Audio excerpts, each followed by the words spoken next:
Dieu n'a pas dit à Paul directement. Il n'a pas parlé à Paul directement de sa mission. Mais il voulait le confier auprès d'une personne.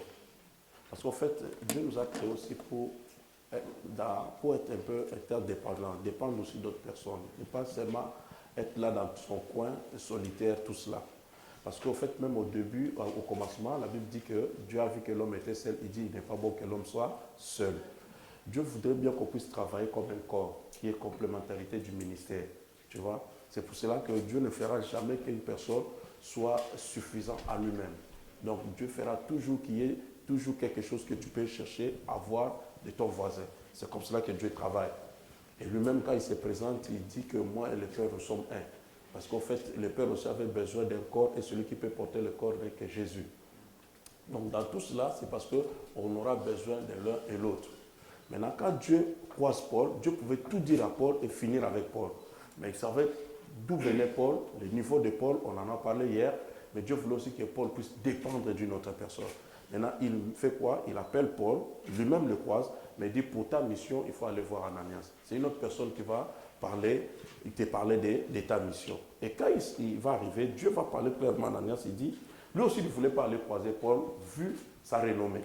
Mais il dira à Ananias, il dit, va, car cet homme, c'est un instrument que j'ai choisi pour porter mon nom devant les nations, devant le roi, devant les fils d'Israël. Amen. Amen. Amen. Comprenez-moi déjà bien à ce niveau parce qu'on va évoluer à quelque chose, mais notre départ sera ici. Donc, Paul connaît aussi sa mission par Ananias. Donc, Dieu m'a choisi pourquoi?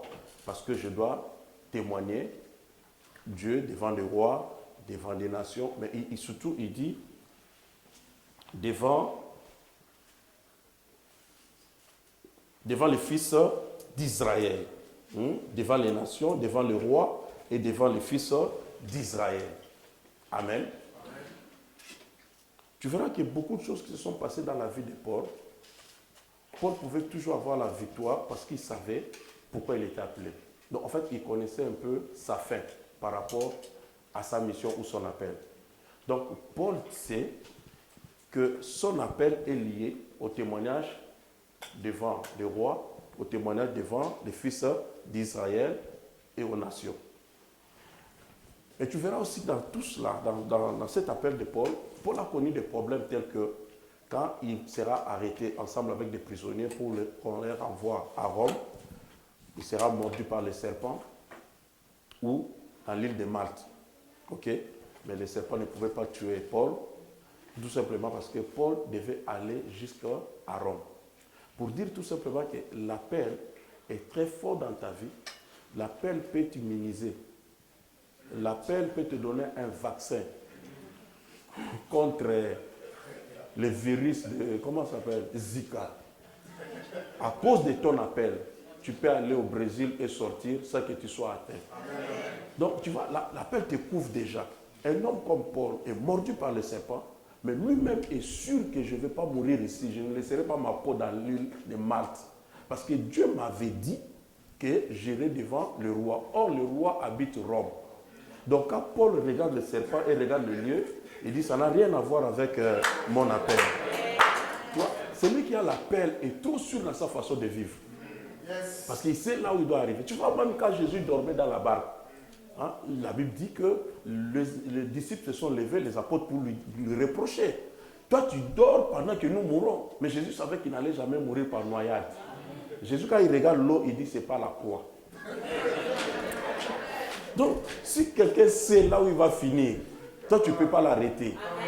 Or, tout cela, c'est dans la vision et c'est dans ton appel. Donc, quand tu as l'appel, bien-aimé, on te trouvera comme un têtu. Mais parce que toi, tu sais ce que tu fais et tu sais là où tu vas arriver avec Dieu. Malgré le nom du serpent, malgré ce que le serpent fait à tout le monde, mais Paul sait que lui ne peut pas mourir. Il ne vit plus selon les sens, il vit selon la foi. Et il sait que par rapport à sa foi, il va arriver là-bas. Ce sont des gens de personnes comme des Pierre. Pierre connaît son appel et il sait ce que Dieu lui avait dit avant de partir. Il lui a dit que maintenant tu es jeune, tu sais toi-même ta ceinture. Mais quand tu seras vieux, quelqu'un d'autre te mettra la ceinture. Maintenant, on arrête Pierre et Jacques. On tue Jacques. On dit après, ça sera toi. Mais la Bible va nous dire que Pierre dormait au milieu de ses bourreaux. Comment un père de famille, Pierre qui a une famille, il a des responsabilités, ses enfants, il a aussi ses bateaux qu'il avait laissés, des pirogues. Donc il pouvait aussi laisser un testament pour dire que première barque je laisse à tel, tout ça. Mais on dit qu'il dormait tranquillement. Il dort pourquoi? Parce que quand il se réveille, il y avait un miroir dans la prison. Il regarde, il trouve qu'il est encore jeune. Or la prophétie disait quand tu seras... Oh, laissez-moi dire.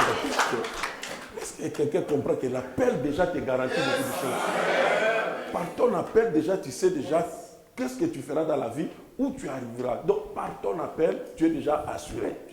Si tu as un appel, bien-aimé, il y a un accident, toi tu sortiras. Parce que tu n'as pas encore fini la mission. Donc ta vie maintenant a un sens. Donc dans l'appel, il y a déjà l'assurance vie, il y a l'assurance ici, c'est là. Déjà dans l'appel.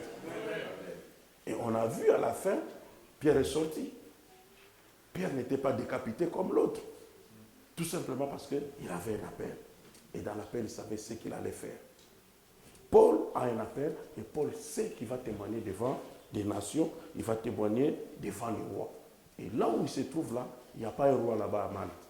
Donc Paul plutôt ne peut pas s'arrêter là-bas. Nous allons voir un peu l'attitude des personnes qui reçoivent l'appel. Parce que là aussi, on a un petit souci. Nous prenons Moïse. Exode 4, 10 à 14.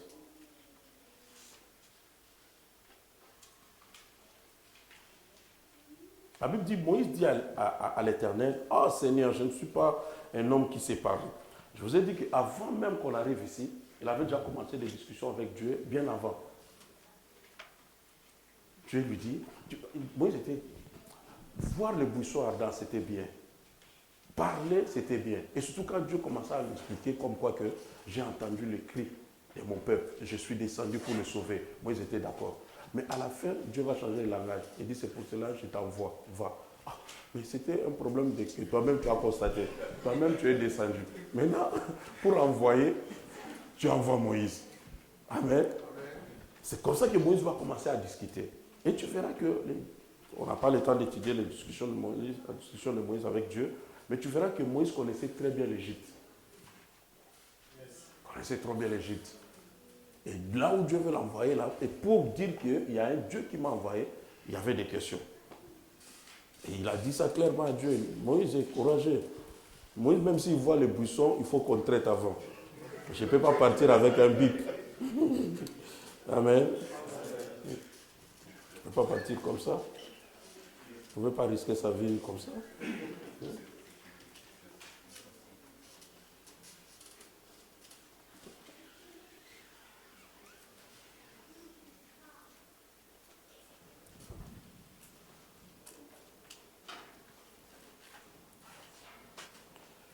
Ok.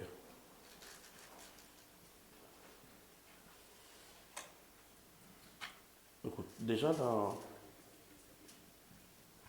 le chapitre 4, premier verset, Moïse répondit, « Voici, ils ne me croiront point et ils ne m'écouteront point ma voix, mais ils diront, l'Éternel n'était point apparu. » L'Éternel lui dit, « Qu'as-tu dans ta main ?» Il répondit, « Une verge. » Il dit, « Jette-la par terre. » Il la jeta par terre. Elle devint un serpent. Moïse fuyait devant lui. L'Éternel dit à Moïse, « Étends ta main et saisis-le par la queue. » Il étendit la main et le saisit, et le serpent redevint une verge dans sa main. C'est là, dit l'Éternel, ce que tu feras. Bon, là, vous voyez, Moïse pose des questions. Il dit d'abord, quel est ton nom? Il demande à Dieu, quel est ton nom? Parce qu'il savait qu'en Égypte, les dieux avaient leur nom. Et Dieu va se présenter. Mais il y a ceci, Dieu va lui faire. Donc, il discute juste pour avoir des éléments, être trop sûr d'aller se présenter là-bas et avec un Dieu. Mais à la fin, Dieu va lui demander seulement, il dit, mais ils ne vont pas me croire. Ils ne vont pas me croire pourquoi? Il connaissait aussi la puissance des magiciens de l'Égypte. Il dit, mais qu'est-ce que toi tu as? Mais j'ai un bâton. Il jette, ça se transforme en serpent. Tout cela, non seulement que les premières personnes qui ont reçu l'appel dans la Bible, quand Dieu vient vraiment parler à la personne, premier réflexe que nous trouvons, la personne ne répond pas directement à l'appel. Ils discutaient trop. Tout ça parce qu'ils voyaient déjà la responsabilité, la peur, la charge. De quoi? De l'appel. Et nous avons dit qu'aujourd'hui, bizarrement aujourd'hui, quand quelqu'un est appelé, c'est comme s'il n'y a même pas l'état de négocier avec Dieu directement, oui. Alors, on trouve qu'il y a quelque chose qui ne marche pas dans cet appel. Parce que tous ceux qui ont été appelés, peut-être ils pleuraient le jour où tu réalises que ta vie, maintenant, sera au service de Dieu. Ou il y a telle chose que tu dois faire par rapport à Dieu. Moïse a refusé jusqu'à dire que je ne sais pas parler, alors que Moïse parlait. Même quand il est allé dans les déserts et raconter les filles, tout cela, Moïse a parlé. Il les a aussi défendus, tout cela. Mais quand maintenant, c'est pour parler de la part de Dieu, Moïse dit que je ne sais pas parler. Donc tout ça, c'est une façon de fuir l'appel. Un homme comme Jérémie, c'est Dieu qui t'appelle. Mais Jérémie dit, je suis un enfant. Mais qui t'a dit que dans l'appel, il y avait un problème d'enfant? Donc tout ça, c'est toujours pour chercher voies et moyens pour fuir l'appel. Donc les gens de l'époque, on peut dire qu'ils avaient la conscience de ce qui les attendait. Voilà. Donc nous aussi, nous pouvons croire aussi que quand quelqu'un a vraiment un vrai appel authentique de Dieu, première réaction, c'est d'abord la fuite. On n'aime pas trop, on n'aime pas d'abord entrer complètement. Mais quand tu as appelé, Dieu lui-même cherchera voies et moyens, il saura comment te saisir et t'amener. C'est pour cela que des personnes que je trouvais déjà qui sont têtues, qui auront difficulté à croire, juste par une explication, Dieu arrivait avec des signes, Dieu arrivait avec des prodiges, Dieu arrivait avec quelque chose pour les choquer, pour les toucher directement et pour attirer leur attention. Mais la première des réactions des personnes dans la Bible que nous trouvons, à chaque fois que Dieu les appelait, c'était la fuite. C'était un peu le refus. C'était un peu donner les échappatoires. Je ne saurais pas, je ne suis pas prêt, il y a ceci ou cela. Mais quand Dieu maintenant appelle la personne, parce qu'en fait nous avons dit que cet appel commence depuis l'éternité. Donc quand Dieu déjà appelle une personne, et il sait que toi là, tu es dans la liste des appelés, des personnes qui doivent les servir sur cette terre, tu ne peux pas fuir l'appel. Parce que aussi longtemps que tu continueras à fuir l'appel, ta vie n'aura toujours pas de sens. Et tu n'auras toujours pas de paix. Tu feras semblant d'avoir une paix, même si tu es dans la vie chrétienne, tout cela, mais tu n'arriveras jamais à avoir la paix et surtout de vivre tranquillement. Quelque chose viendra toujours. Tu vas fuir même d'écouter la parole. Parce que toute parole qu'on va prêcher ici, même si on dit Jésus multiplie le pain, chez toi, ça sera la paix. Dieu a mis le moyen pour nous parler. Donc c'est pour cela que c'est trop difficile à beaucoup de personnes qui voulaient même fuir la paix et de fuir. Comment un homme comme Jonas, il se trouve dans le ventre de poisson, mais il écoute. Il parle même et il a prié. Donc c'est difficile de fuir. Il n'y a pas un lieu où on peut se cacher. Ok? Alors nous avons vu dans la Bible, j'aimerais qu'on commence par Ephésiens 2, 10.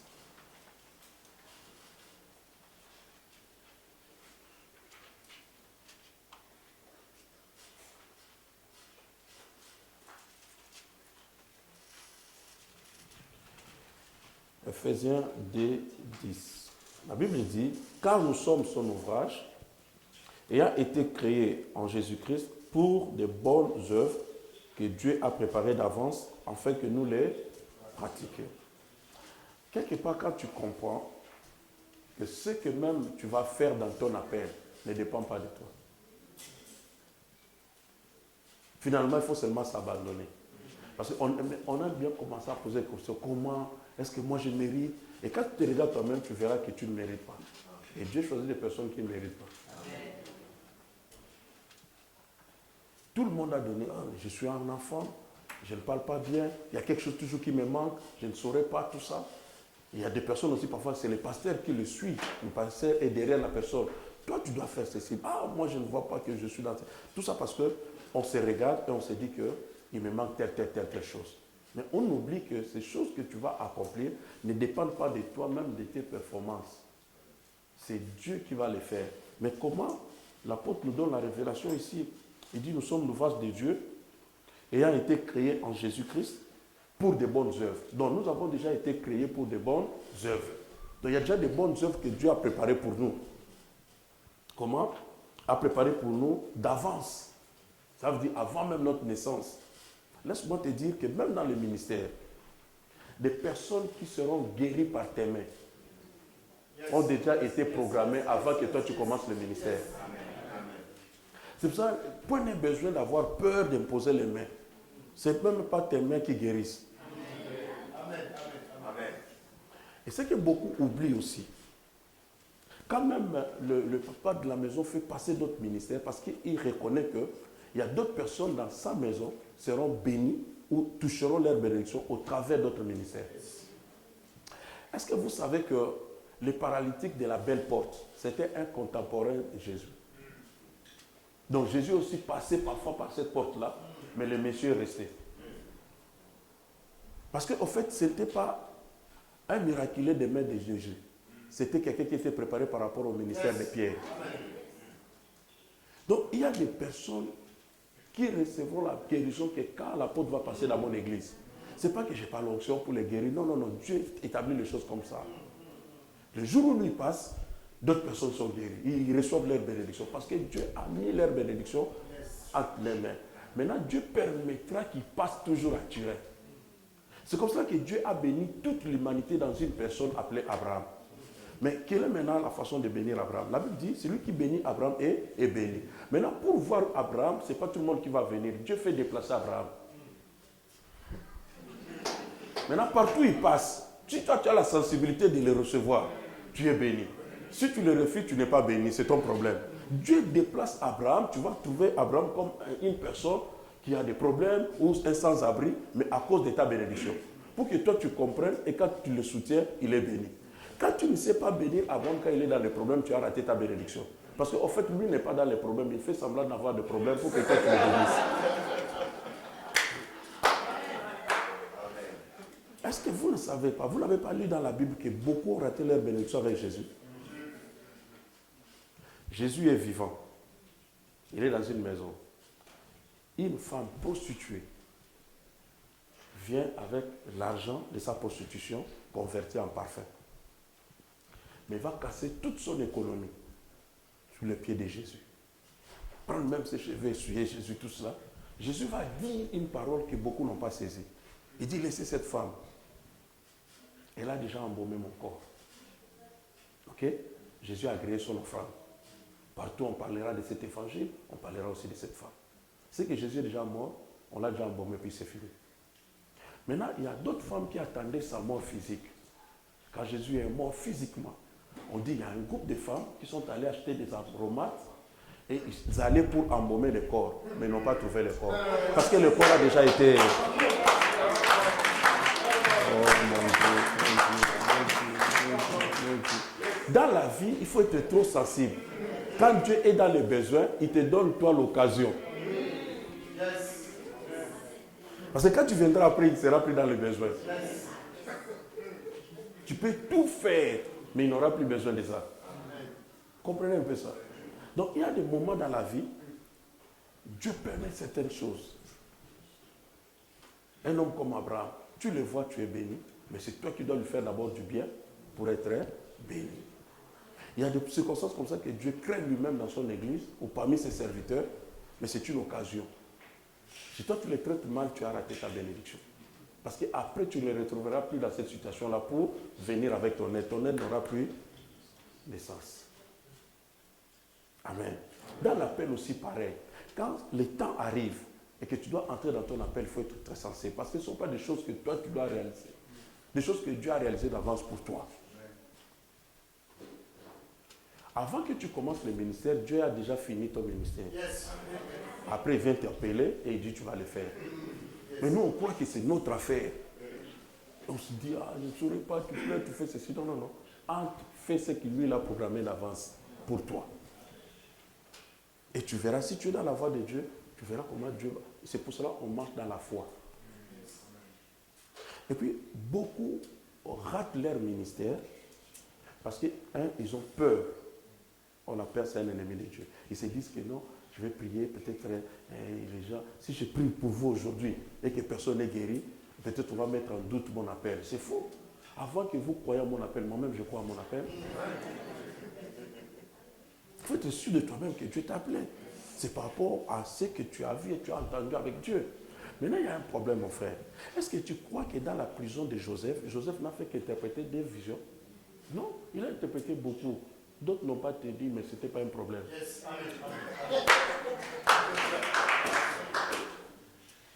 Sinon, on allait aussi dire que tous ceux qui vivaient à l'époque de Jésus devaient être guéris. Mais d'autres sont restés. Ce n'est pas un problème. D'ailleurs, à Nazareth, il n'y avait aucun miracle. Est-ce que c'était la faute de Jésus? Non. Les gens ont un problème à ce sens-là. Tu prophétises et ce jour-là, la prophétie n'est pas venue. Ce n'est pas ton problème. Ce n'est pas ton problème. Cela n'enlève en rien ton appel. Dieu est souverain. Il y a des personnes, tu poses les mains, ça ne marche pas ce jour-là. Gloire à Dieu, rentre à la maison. Demain, revenant encore, je vais imposer. Parce qu'on oublie aussi que dans toutes ces choses, il y a aussi un temps marqué par Dieu. Le monsieur qui attendait la guérison autour de la piscine, il a fait combien d'années? 38 ans. Jésus était âgé de combien d'années? Moins de 33 ans. La maladie est plus âgée que Jésus. Mais Jésus n'est pas intimidé par sa maladie, ni par l'âge. Il y a un problème dans notre manière de penser aux choses de Dieu. Nous croyons que c'est une autre chose, c'est nous, avec tes capacités, avec tes moyens, tes informations. Non. Ce sont des œuvres qu'il a préparées d'avance, que toi tu vas accomplir. Alléluia. Maintenant, quand l'appel arrive, il y a des personnes qui répondent aussi à l'appel spontanément. Dieu l'a touché, Dieu l'a choqué, il a écouté la parole, directement, il répond aussi à l'appel. Vous allez voir quand Dieu a croisé Pierre, à l'époque Simon, par la pêche miraculeuse. Ok? Nous sommes dans Luc 5. La Bible va dire maintenant que quand il a compris que c'était le Seigneur, il a discuté avec Dieu, il a vu des poissons, tout ça, la Bible va dire qu'il va laisser et la barque, et les filets, et les poissons. Alors toute sa vie, il était là à cause des poissons. Il doit rentrer chez lui, il doit faire un rapport à sa femme, parce que la femme attend le poisson. On va vendre les poissons, on va manger, et puis on s'organise par rapport aux poissons. Il avait des soucis le matin là parce qu'il n'avait pas pu avoir de poissons. Maintenant, il y a un miracle. Tu as beaucoup de poissons maintenant, tu dois être dans la joie. Mais la Bible dit qu'il a laissé et les poissons. Et il n'a même pas fait de commission. Allez appeler mon frère, mon fils pour venir récupérer les poissons. Il laisse et les poissons. Il laisse la barque. La barque, c'était vraiment sa société. Il laisse la barque, il laisse les filets. Il suit Jésus. Vous voyez ce genre d'appel, directement, spontanément. Donc, c'est un papa marié qui avait laissé les enfants. Donc, il n'a même pas eu le temps d'aller dire à sa femme. Quand Jésus te touche, c'est autre chose, papa. Une grande personne comme ça laisse sa femme, laisse les enfants. Ceux qui ont vécu la chose, ce sont eux qui sont chargés à aller dire à sa femme. Mais moi, je suis le monsieur. Mais il a bien fait de le suivre. Parce que quelques temps seulement après, sa belle-mère, fièvre, malade. Pierre avait déjà laissé les pirogues. Il n'a pas l'argent pour acheter le médicament. Il va avec Jésus. Jésus met la main. Pas, la belle-mère est guérie. Or, si la belle-mère est guérie, la nouvelle va partir dans toute la famille. Pour dire quoi? Un monsieur qui marche maintenant avec Pierre. Avec lui, on n'a plus le problème d'acheter le médicament. Amen. Pierre va tout laisser. Prenez encore un Bartimée. Parfois, on ne tient pas trop compte de ce que Bartimée a posé comme acte. Ok?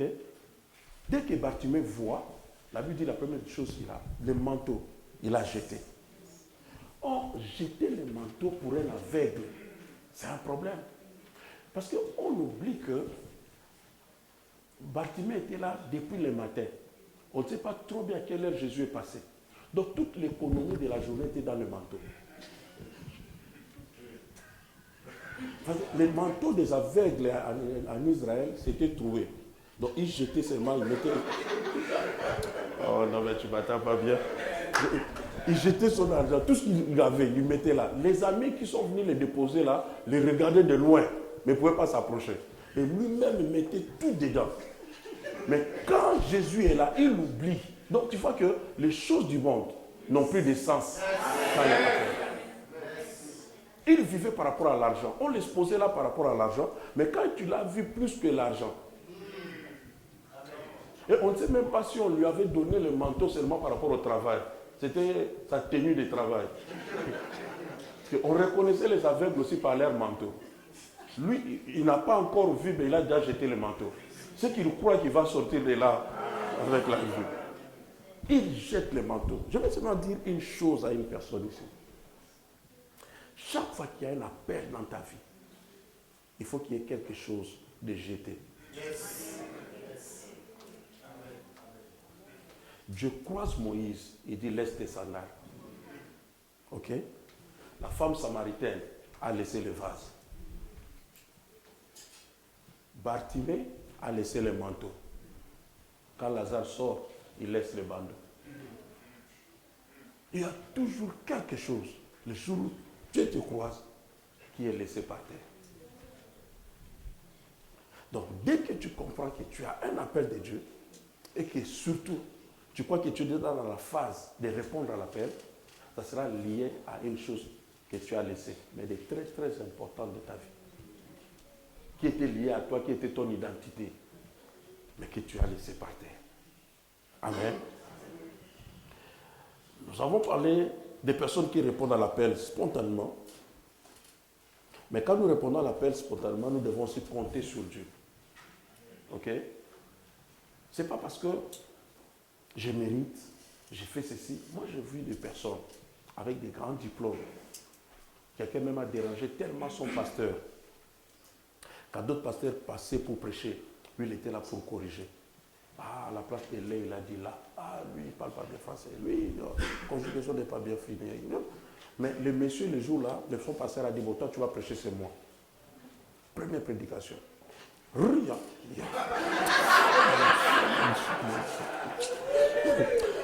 Les choses de Dieu n'ont rien à voir avec ça. On dit non, rien, on fait ça dans les meetings politiques. Ici, on dit Alléluia. Il dit bon, d'accord. Ah, bien aimé. On ne compte pas sur soi-même. On croit que le Dieu qui t'a appelé te rendra capable. Quand Dieu appelle un homme comme Pierre, Pierre n'a pas fait de grandes études. Pierre était un homme vraiment on dirait de la basse classe. Mais Pierre compte sur Dieu. Et Dieu lui dit, dès le premier jour, je ferai de toi un pêcheur d'hommes. Ok? Ce n'est pas Pierre lui-même qui se fera un pêcheur d'hommes, mais c'est Jésus qui fera de toi. Donc, si tu as reçu l'appel, aujourd'hui même, on peut te dire qu'il y a un appel des prophètes sur toi, un appel au ministère, un appel de tout cela. Tu es là à ton niveau. Cela ne veut pas dire que tu vas commencer à exceller le même jour. Mais ce qui est vrai, on vient déjà de confirmer quelque chose qui a déjà été annoncé depuis l'éternité. Maintenant, Dieu a une voie à suivre avec toi. Dieu va te former, Dieu va te préparer. Et c'est Dieu qui te fera un pêcheur d'hommes. Il a dit à Pierre, je ferai de toi. Je ferai de toi. C'est un travail que Dieu fait. Toi, ton problème, accepte seulement l'appel. Le reste, c'est Dieu qui va le faire. Et tu ne sauras pas comment il va le faire. Mais l'essentiel que moi, j'ai accepté l'appel. Et Dieu fera le reste. Amen. Parce que c'est un appel qui vient de Dieu et Dieu s'en charge lui-même de te former. Nous allons voir aussi comment Dieu peut former une personne. Quand nous répondons à l'appel de Dieu, dès que nous entrons dans cet appel, ce n'est pas que nous allons directement commencer à exercer soit le ministère, à faire des prouesses le premier jour. Mais l'essentiel, on a répondu à l'appel. Dieu s'occupera de nous par rapport à la formation et nous rendre aussi excellents. Mais dans cet appel-là, Dieu peut commencer avec toi avec des dons de service. Ok? Des dons de service. Tu commences à servir, soit à l'église, ou à servir auprès d'un homme de Dieu, soit à servir dans la communauté. Mais les services que toi tu feras, tu vas aimer cela. Tu ne vas pas le faire avec un cœur maîtris, contrit. Non, non, tu le feras volontairement, avec joie. Si tu fais quelque chose avec joie, que tu aimes, c'est là aussi ton domaine. Et dans les services, ça peut être la cuisine. Ça n'a rien à voir avec les choses spirituelles. Je parle de dans les services. Toi, quand tu fais la cuisine, en tout cas, c'est très bien. Tu fais manger tout le monde est content à l'église, par exemple. C'est ton domaine. J'ai parlé d'une personne qui peut se charger seulement de nettoyage. Quand il fait ça, vous sentez que non, c'est bien fait. C'est son domaine. Quelqu'un peut être gentil. C'est une bénédiction. Il communique la joie aux autres. Ok? Donc, tu peux faire des services comme cela. Tu vas remarquer dans la Bible, il y a eu des personnes que Dieu a mis à côté des hommes de Dieu pour leur formation. Parce que la formation, ce n'est pas encore, tu prends ton bloc-notes écrit. Non. Il y a aussi la formation directe, des contacts dans les services. Un grand prophète reconnu dans la Bible, Élisée, il était à côté d'un autre prophète appelé Élie. Ok? Mais à la mort d'Élie, même le roi avait comme référence d'Élisée la personne qui versait de l'eau quand Élie mangeait. C'est compliqué, hein? Alors qu'il est un grand prophète. Mais on le reconnaît plus par rapport au service. Il n'était pas à côté d'Élie pour parler en langue et faire aussi des démonstrations comme Élie, mais pour servir Élie. Mais le service là montrait la disponibilité de son cœur. Et montrer aussi qu'il était prêt à servir aussi les autres. Est-ce que quelqu'un me suit? Jésus, avec ses disciples ou apôtres, la meilleure formation de Jésus avec les apôtres, c'était le service. Comment Jésus peut s'asseoir comme ça et demander, on vient lui demander à payer l'impôt. Il dit à Pierre, va pécher. Or, par rapport à l'âge, Pierre est plus âgé que Jésus. Mais en fait, dans cette histoire-là, ce n'était plus le problème de l'âge. Parce que le plus vieux, c'était Jésus. Va pécher. Pierre va pécher. Mais Jésus va dire, quand tu vas pécher, tu trouveras des sous, des pièces. Tu vas d'abord payer pour moi, après pour toi. Mais qui est allé pécher?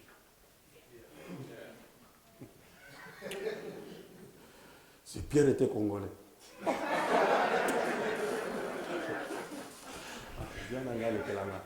C'est moi qui est allé pécher.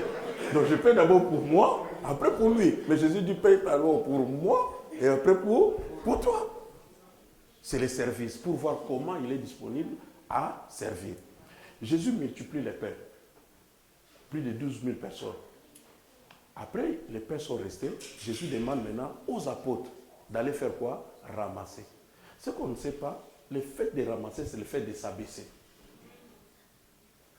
Il voulait voir maintenant un homme comme Pierre, responsable, qui a sa famille, qui a sa femme, et il est dans un milieu où on le connaît. Donc il y avait des amis de ses enfants qui étaient dans le milieu. Maintenant, ils vont voir maintenant Pierre, le vieux pêcheur, qui a son entreprise, s'abaisser pour ramasser les pains et le poisson. Les petits qui le connaissaient, qui disaient, vieux Pierre, vieux Pierre, vieux Pierre, vieux Pierre. Mais quand il ramasse comme ça, Jésus voit comment son cœur est. C'est la vraie formation. Si tu regardes la manière dont Pierre s'est comporté, on ne peut jamais lui confier l'église primitive. Oh, Pierre, ça, brutal, une façon bizarre. Pierre vient, il veut terroriser tous les apôtres. Il dit, mais qui est grand parmi nous? Qui est le plus grand? C'est pour leur dire qu'après Jésus, ça sera mort. À 2 fois, Jésus les a croisés en train de discuter qui est le plus grand. C'est comme ça que Jésus a dit, le plus grand parmi vous, c'est celui qui saura servir les autres. Parce que Pierre voulait déjà avertir tout le monde. Après ici.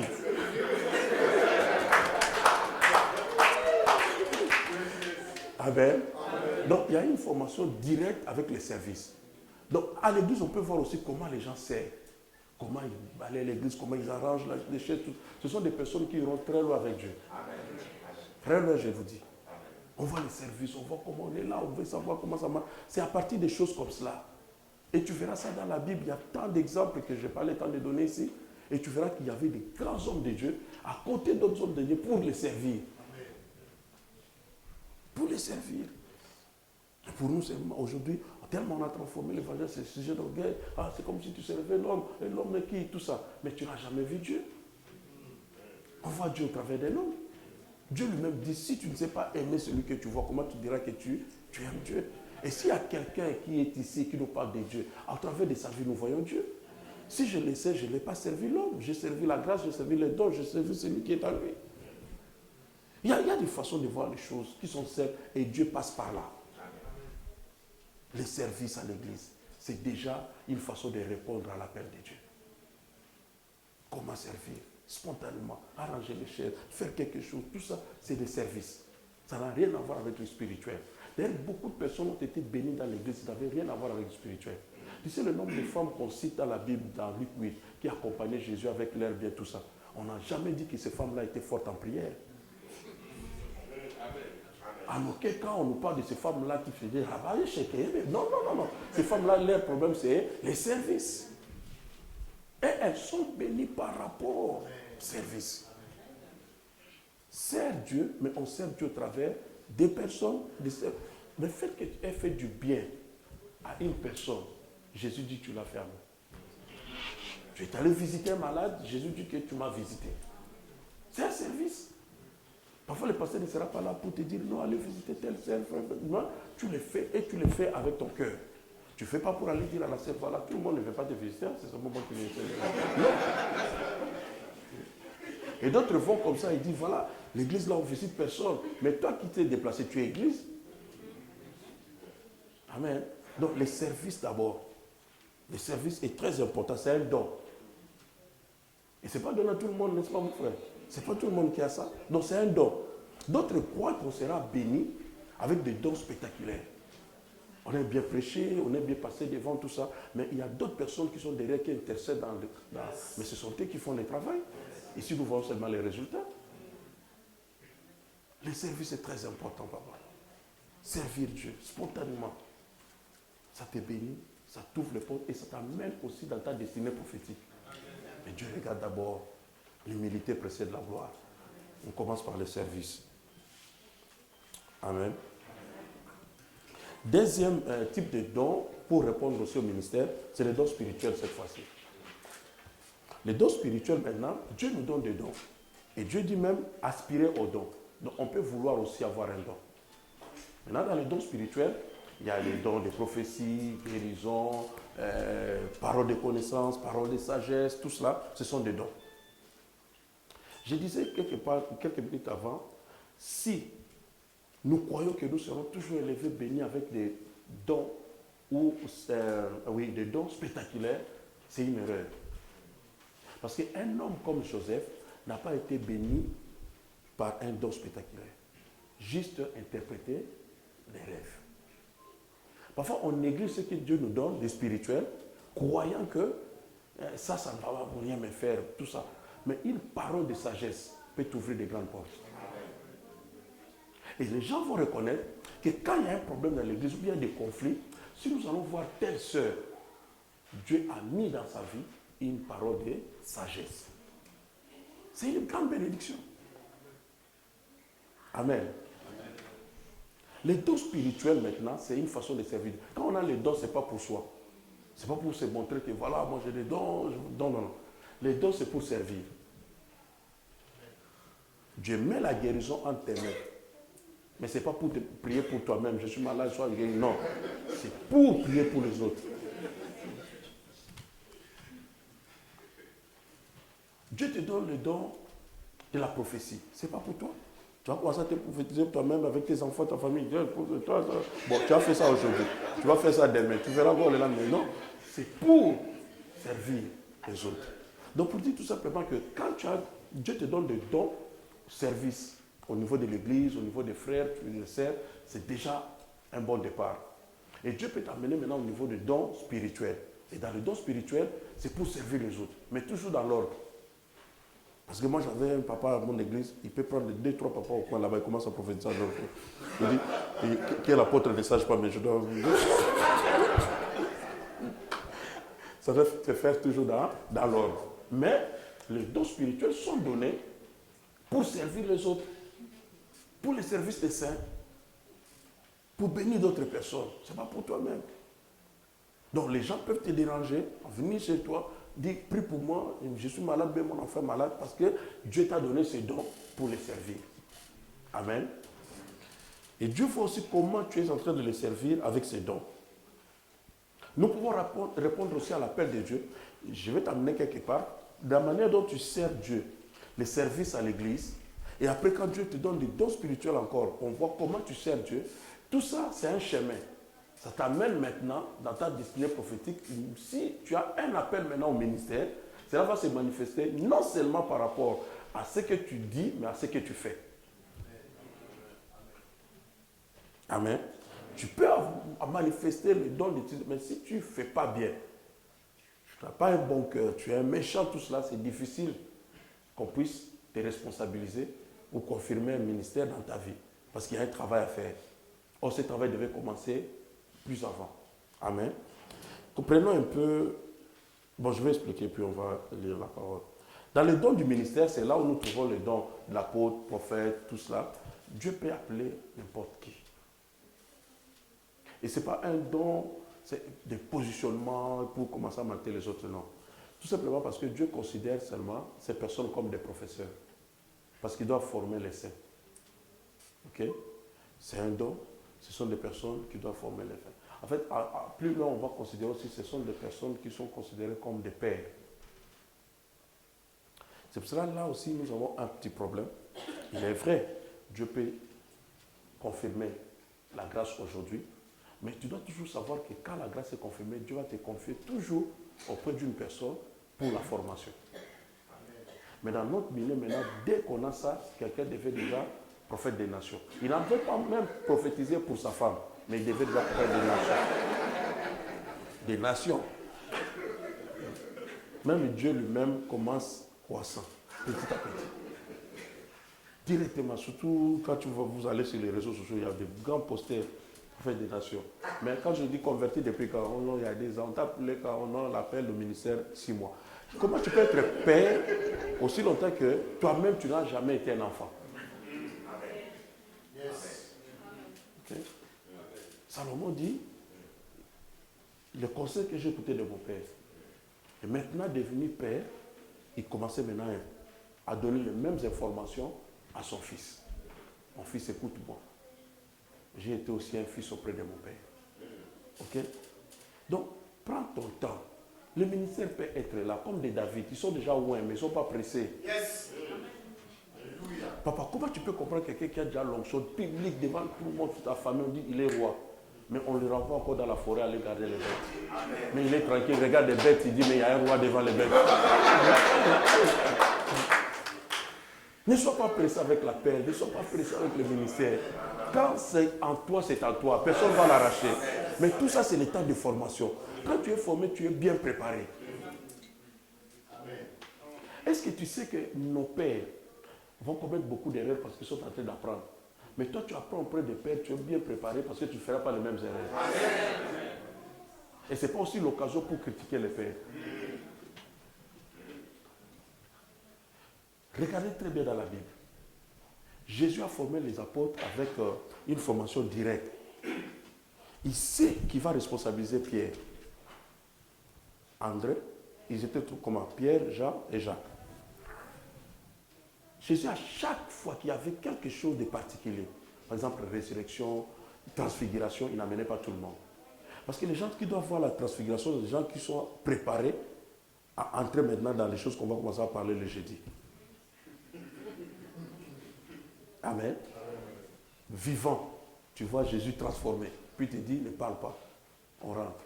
Même s'il mange, tu le regardes. Tu dis, maintenant, qu'est-ce qui se passe, maman? Jésus amène Pierre, André, Jacques et Jean partout. Même là où ils sont à 500, il reste les 500 dehors. Il laisse les autres apôtres dehors, il entre avec les 3. C'est pour qu'ils voient ce qu'il est en train de faire.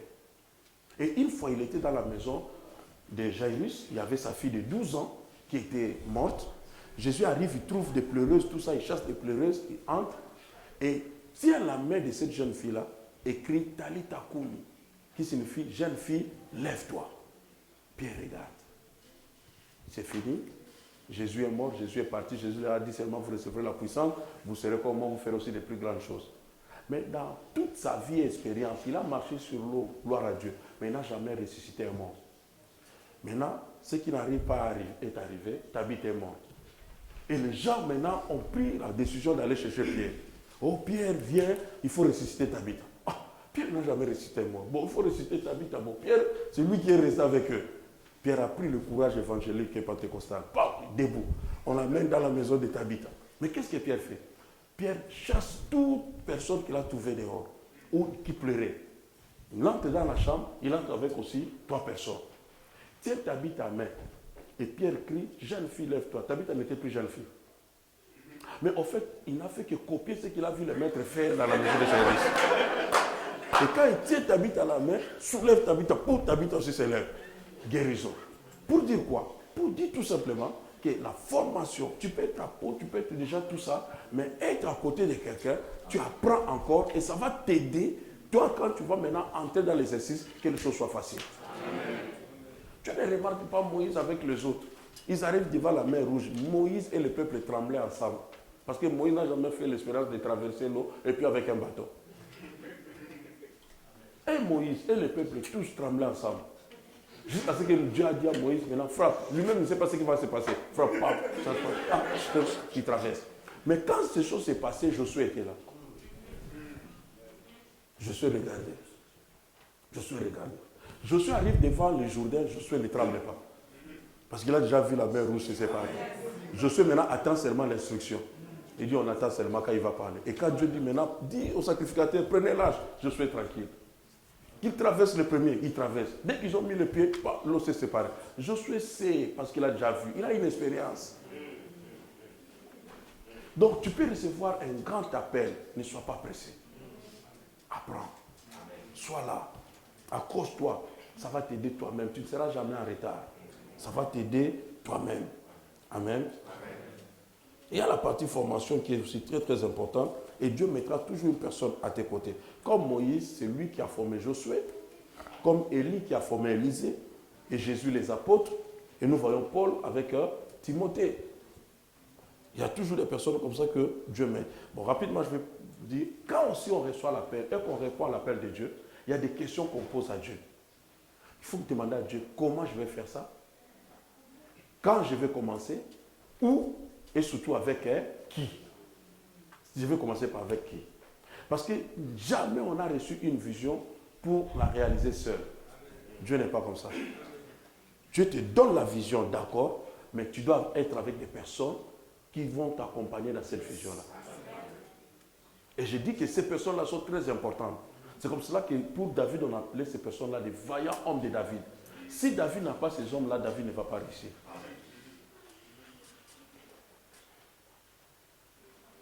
On a besoin d'avoir maintenant de bonnes et de meilleures personnes. Ce n'est pas tout le monde. L'erreur que nous commettons quand nous recevons une vision, les maires ou des personnes qui s'avancent directement avec nous, on partage avec eux la vision, ils sont d'accord, ils sont enthousiasmés, on dit bon, tu entres aussi dans la vision, on va travailler ensemble. Grosse erreur. Nous créerons beaucoup de problèmes. Si tu reçois une vision, ce n'est pas toute personne qui vient. Quand peut-être parlons un peu de l'église, bon, Dieu te dit bon, il faut commencer l'église. Il y a des frères que tu connais bien, un frère qui est arrivé, bon, il est tel déjà, bien, il sait diriger, il sait faire quoi. Je le choisis, je le mets déjà dans la vision par. C'est des erreurs que nous avons commis, mais je n'aimerais pas que vous le faites. Pourquoi? Je vois Jésus, mon frère, qui a besoin des gens qui doivent l'accompagner, mais il prend toute une nuit pour prier et demander à Dieu de lui donner des personnes qui doivent l'accompagner. Et il fait quoi? Il fait toute la nuit. Donc quand Jésus fait toute la nuit, cela veut dire qu'il avait 12 apôtres. Chaque apôtre avait 1 heure de prière, d'investissement. Et il a prié aussi 1 heure pour Judas. Donc, chacun a reçu 1 heure d'intercession, 1 heure. Maintenant, la Bible dit quand il est descendu, il a fait le choix des apôtres. Cela veut dire quoi? Dans ta vision, ce n'est pas les personnes qui viendront dire que non, moi je sens que je dois entrer dans ta vision. C'est toi qui dois les choisir. C'est toi qui dois les choisir. Tu peux être gentil, bonne personne, mais tu n'encadres pas avec ma vision. Ce n'est pas la bonne personne. Au lieu de répéter, au lieu de faire des erreurs, au lieu de recommencer, commence déjà avec de bonnes personnes. Que toi-même tu choisis. Tu sais que par rapport à la vision, j'ai besoin de tel frère parce qu'il est fort en technique, j'ai besoin de telle personne parce qu'il est dans ce sens. Tout ça, c'est très important. On a fait aussi des erreurs en telle scène que quelqu'un qui n'a pas l'appel, par exemple, de recevoir les gens à la porte comme l'accueil. Il n'est jamais gentil. Lui ne supporte pas les gens, tout ça. Vous lui dites que bon, tu vas travailler à l'accueil. C'est un problème. Les hommes seront chassés ici. Toi, tu ne vas pas apprendre, tu vas prendre ça après. Non, ils se sont chamaillés là-bas, il a tout ça. Parce que c'est pas... En fait, il peut être bien dans un autre cadre. Et il y a d'autres personnes déjà, par la formation, il a été formé dans tel domaine. Il sait très bien manier les appareils. Mais nous, on ne voudra pas lui donner ça. On donne à un frère qui parle la langue. Or, ça n'a rien à voir avec les parents là. Vous voyez un peu ça? Le frère a déjà reçu une formation, par exemple, dans tel domaine. Il aime ses travaux, il le fait bien. Quand il arrive à l'église, confiez-lui de s'occuper de la lumière, parce qu'il est déjà électricien, il sait déjà toucher tout ça. Mais dans les choses spirituelles, nous, qu'est-ce qu'on dit? Non, il faut que la personne soit spirituelle. Or, l'électricité n'a rien à voir avec le spirituel. Ce n'est pas parce que je parle la langue, je vais toucher les lettres et tout ça. Récaboché.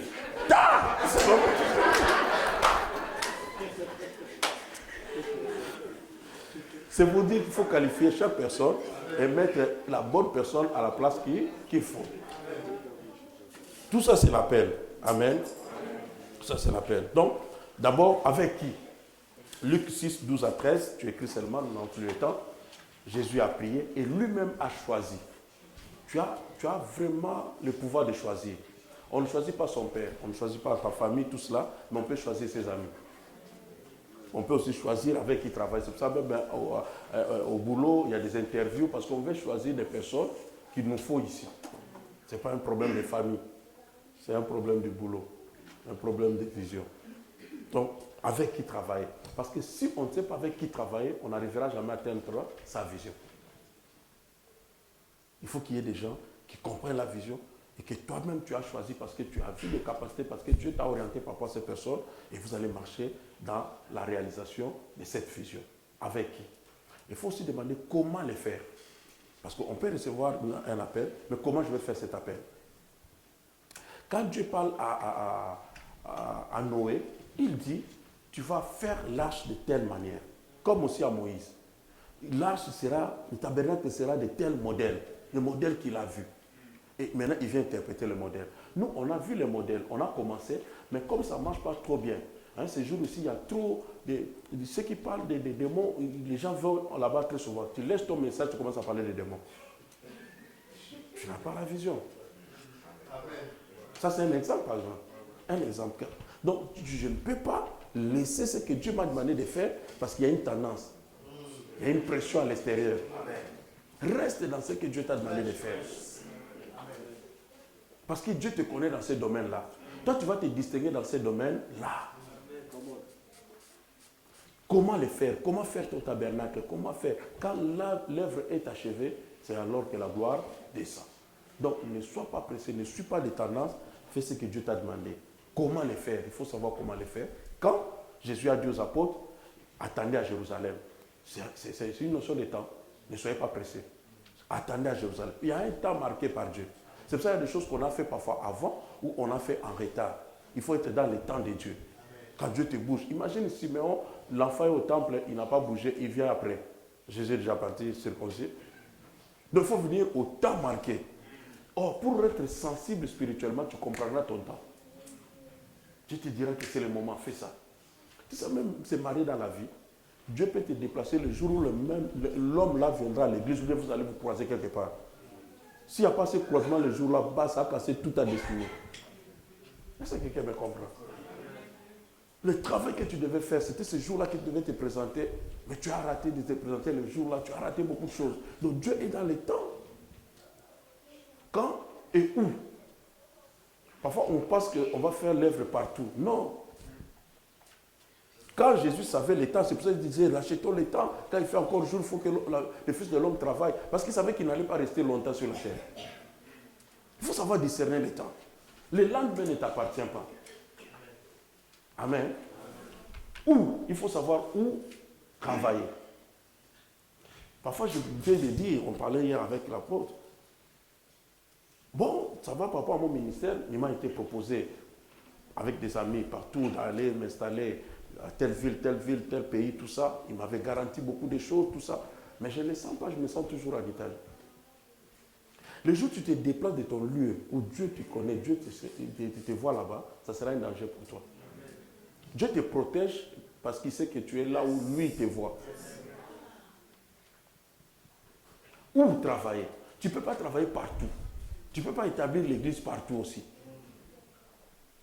C'est pour ça qu'un homme de Dieu vous dit, non, on va s'installer là-bas, saisissez la vision. Il y a un homme de Dieu aux États-Unis, aujourd'hui il est considéré comme le pasteur le plus riche. Il avait trouvé un terrain.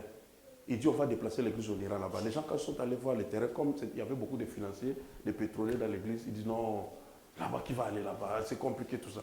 Bon, le pasteur a dit, moi, je récupère le terrain. J'achète le terrain avec mon argent. Alors, l'argent de l'église, on va aller voir ailleurs. Ils ont trouvé aussi un autre endroit pour l'église. L'église est restée là-bas. Après quelques temps, on a trouvé qu'il y avait du pétrole sous son sol. Maintenant, l'église dit, on va récupérer le terrain de l'église dit, non, c'est mon terrain. Cela veut dire quoi? Dieu préparait déjà à bénir l'église, mais il n'était pas sensible. Aujourd'hui, il est devenu très fréquent. Et puis dans son église, ils ne sont pas nombreux. Lui n'a pas de problème.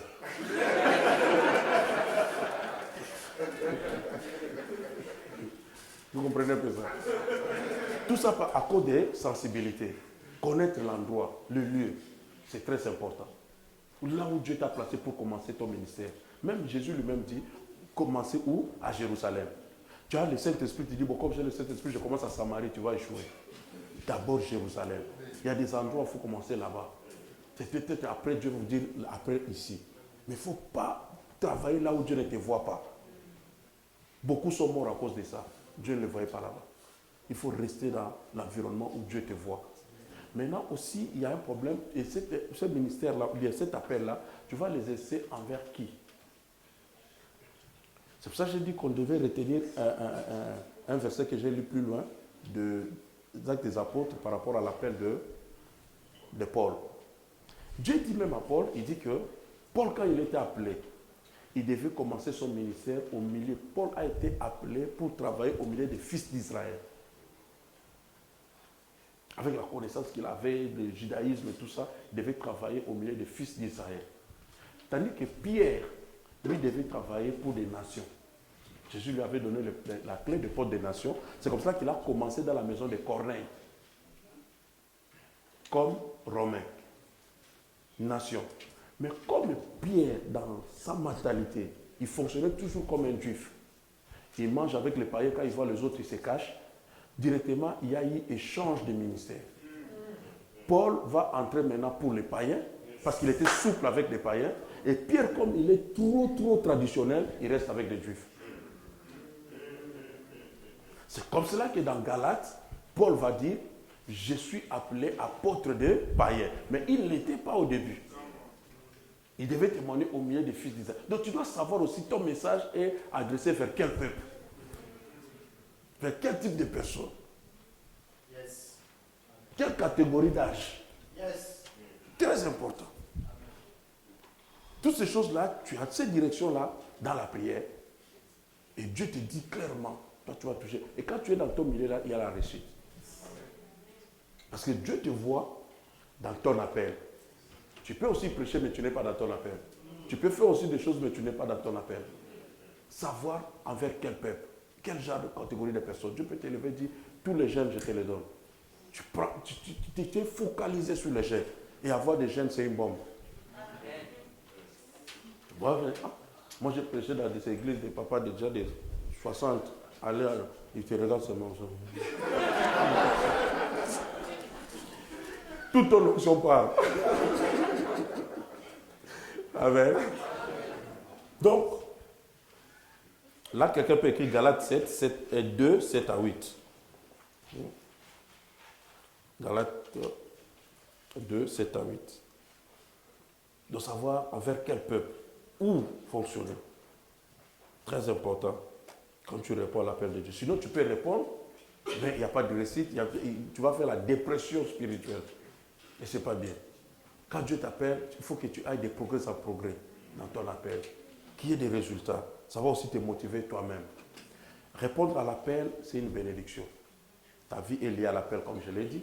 Et tu es béni sur la terre par rapport à ton appel. La Bible dit ceci. Vous me servirez. J'éloignerai la maladie de vous. Et puis il dit, je bénirai votre pain et votre eau. Parce que seulement tu les sers. vos femmes ne seront jamais stériles à cause du service. Je suis l'Éternel qui t'ai guéri. Donc déjà, quand tu sers Dieu, il y a beaucoup de garanties. Beaucoup sont arrivés ce soir à cette réunion ici parce qu'ils venaient servir Dieu. Sinon, tu allais mourir en un accident. Ah, parce que ceux qui sont morts, ce n'est pas qu'ils sont mauvais. Donc il y a des choses qui n'arrivent pas dans ta vie, c'est à cause de service. Mais peut-être toi-même, tu ne le sais pas. Tu pouvais perdre beaucoup d'argent par rapport à une maladie quelconque, de ton fils, d'un voisin, d'un parent, tout ça. Dieu a épargné tout ça parce que toi, tu donnes à l'église. Parfois, on ne le sait pas. Quand Dieu dit, je vous ferai les églises dessus, je vous bénirai, je ferai ceci, on ne sait pas dans quel domaine. Dieu va t'épargner, ta voiture là ne tombe jamais en panne. Il y a d'autres personnes, voiture à panne, dis quoi, tu dois faire sortir beaucoup d'argent. Tout ça, c'est quoi? Tu achètes tes divas 2 jours après, l'enfant déchiré. Donc, il faut capter les choses. Amen. Donc, l'appel t'est béni. Un homme qui était dans son appel a réclamé ses droits. Pierre, il dit à Jésus, on a tout laissé, on t'a suivi, qu'est-ce que nous aurons? Puis Jésus ne l'a jamais réprimandé pour dire que c'est un païen. Tu es charnel, tu aimes les choses de la terre, tout ça. Non. Il faut être rationnel, on est sur la terre. Tu sais, il y a des gens qui font semblant à l'église ou dans la vie chrétienne. Alléluia, mais la joie n'est pas parfaite. Tu regardes comme ça les petits manques à manger. Mais tu regardes ici, il y a des factures à payer. Du coup, tu perds la paix. Or, Dieu a dit quoi? Demandez jusqu'à ce que votre joie soit parfaite. Quand tu as la joie parfaite, tu sers Dieu aussi à l'aise. Très à l'aise. Tu sais, quand on veut finir ici, il y a mon transport, ou bien ceci, j'arrive à la maison, il y a quelque chose à manger. Mais si tu n'as rien à la maison, compris ici, les idées sont déjà là-bas. C'est comment je vais résoudre ces problèmes. Donc, la joie est partagée. On voit un peu ça. Donc, Pierre demande, Pierre sait ce qu'il est en train de demander. Il a laissé sa femme, il a laissé ses enfants pour suivre Jésus. Jésus lui dit ceci. Tout ce que tu as laissé pour moi, vous aurez tout ça au centuple ou sur la terre. Et puis pour l'avenir, la vie éternelle. Vous voyez un peu ça? Donc Dieu nous bénit ici et nous bénit aussi en haut. Que ta volonté soit faite comme sur la terre, comme au ciel. Il doit y avoir, ne dis pas seulement ciel, ciel. Oui, on ira au ciel. Mais lui-même qui veut nous amener au ciel, il a dit attendez. Mais comment toi tu es pressé? Il dit je vous prépare une place. Quand j'aurai fini, je viendrai vous chercher. Donc s'il n'est pas encore fini, c'est qu'il n'a pas encore fini. Mais il y a des gens qui prient Seigneur, prends-moi. Comment tu veux partir? Il faut que Dieu te bénisse sur la terre parce que toi tu es un témoin. Quand les gens te voient, ils voient Dieu. Ils bénissent Dieu au travers de ta vie. Maintenant, servir Dieu sans appel, c'est aussi un danger. Le problème, c'est que ceux qui ont reçu de vrais appels ne veulent pas servir, mais ceux qui n'ont pas d'appel veulent servir. Servir Dieu sans appel, c'est comme si tu travailles dans un boulot où on ne te connaît pas. À la fin, quand on paye tout le monde, toi, tu ne seras pas payé. Et deuxième des choses, le danger, c'est que, comme ce sont des choses spirituelles, ça tue. Il y a une personne qui voulait aider Dieu. Il a vu vraiment que l'arche commençait à tomber. L'idée est bonne de ne pas laisser tomber l'arche. Il a mis sa main. Pas, il est mort. David a dit cette histoire devient compliquée. Donc on ne sert pas Dieu aussi par sentiment, parce que tout ça, même quand le pasteur ne t'a pas demandé de toucher à quelque chose que tu viens de toucher, ça devient un problème. Parce que tout ici est sanctifié. Consacré à Dieu. Donc on sert Dieu parce qu'on a reçu une autorisation. Et dès qu'on reçoit l'autorisation, on a la couverture spirituelle. Faire des choses de Dieu sans l'autorisation de Dieu va te tuer. Ce n'est pas parce qu'on a dit il y a peu d'ouvriers, tout ça, toi tu entres. Non, c'est lui qui appelle. Il doit t'appeler. Donc, bien aimé dans le Seigneur, c'est vraiment une très bonne occasion d'avoir de telles assises pour comprendre que tout le monde parmi nous ici est appelé. Mais le problème, c'est de te situer, de situer ton appel. Et savoir situer ton appel, on a donné quelques éléments. Là où tu te retrouves le mieux, tu sens que Dieu te pousse dans cette direction-là. Et puis ça commence toujours par des choses de la terre, des services. Et de là, Dieu va développer aussi des choses spirituelles. Et quand les choses spirituelles seront développées, Dieu va te définir dans quel domaine il va te placer, où il t'avait déjà placé depuis l'éternité et tu vas commencer à le voir se manifester en toi. Et quand tu es dans ton don, tu deviens une solution pour la terre. Et je prive quelqu'un à être un problème sur la terre. Toi, tu dois être une solution. Et cette solution-là, tu l'as par ton appel, par ce qui est en toi. Chacun de nous est spécialisé dans un domaine. Même si on ne le voit pas aujourd'hui, cela est en nous. Et on va le manifester dans un proche délai. Et en peu de temps ici, Dieu va te voir plus loin et d'autres personnes comprendront qu'est-ce que tu as. L'appel, on ne le voit pas au travers des figures d'une personne, mais l'appel est en toi. Et Dieu peut susciter des grandes personnes, des grandes femmes au milieu de nous pour son œuvre. Et nous le croyons dans le nom de Jésus. Ma prière, que tu puisses comprendre ton appel, que tu commences déjà là où Dieu t'a placé. Et quand tu commences à être fidèle dans ces petites choses, Dieu va te confier de grandes choses. Mais ce qui est vrai, toi aussi, tu seras parmi ceux qui vont amener le nom de Jésus plus loin, plus haut dans cette génération.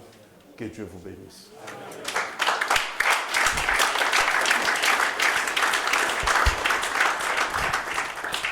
Alléluia. Gloire à Dieu. Nous inclinons nos têtes et nous allons prier. Chacun va prier par rapport à ce message, cet enseignement si profond. Tu vas prier Dieu de t'aider au nom de Jésus-Christ. Élève ta voix, commence à prier. Alléluia. Seigneur mon Dieu, Seigneur mon roi, nous te rendons grâce, Seigneur. Te dis merci, merci pour ce moment merveilleux. Merci, Seigneur, pour Seigneur, cet enseignement si profond, si riche. Et tu nous fixes encore, Seigneur mon Dieu, par rapport à notre appel et notre destinée, Seigneur. Nous voulons, Seigneur, répondre, Seigneur, répondre fidèlement, Seigneur. Qui me sauve,